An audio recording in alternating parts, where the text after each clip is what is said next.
Breaking చూస్తున్నాం. శాసన మండలిలో వైసీపీ ఎమ్మెల్సీ బొత్స సత్యనారాయణ అస్వస్థతకు గురయ్యారు. సభలో మాట్లాడుతుండగానే తూలి పడిపోయారు. వెంటనే అలర్ట్ అయిన అధికారులు ఆయన ఛాంబర్కు తరలించారు. హుటాహుటిన వైద్యులను పిలిపించారు. బొత్స ఛాంబర్లోనే ఆయనకు చికిత్స అందిస్తున్నారు. ప్రస్తుతానికి బొత్స ఆరోగ్యంగా నిలకడగానే ఉన్నట్టుగా తెలుస్తోంది. బీపీ లెవెల్ తగ్గుతూ పెరుగుతూ ఉండడం కారణంగానే ఇలా జరిగిందని వైద్యులు చెబుతున్నారు.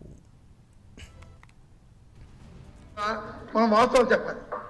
అంతే అవతల చెప్పుకుంటే దానిలో ఆరోగ్యం బాగోపోయినా రాష్ట్ర అవసరాల దృష్ట్యా మనం వాస్తవం చెప్పాలి. అంతే అవతల చెప్పుకుంటే దానిలో ఆరోగ్యం బాగోపోయినా రాష్ట్ర బ్రేకింగ్ చూస్తున్నాం. శాసన మండలిలో వైసీపీ ఎమ్మెల్సీ బొత్స సత్యనారాయణ అస్వస్థతకు గురయ్యారు. సభలో మాట్లాడుతుండగానే తూలి పడిపోయారు. వెంటనే అలర్ట్ అయిన అధికారులు ఆయన ఛాంబర్కు తరలించారు. హుటాహుటిన వైద్యులను పంపించారు. బొత్స ఛాంబర్లోనే ఆయనకు చికిత్స అందిస్తున్నారు. ప్రస్తుతానికి బొత్స ఆరోగ్యంగా నిలకడగానే ఉన్నట్టుగా తెలుస్తోంది. బీపీ లెవెల్ తగ్గుతూ పెరుగుతూ ఉండడం వల్లగానే ఇలా జరిగిందని వైద్యులు చెబుతున్నారు.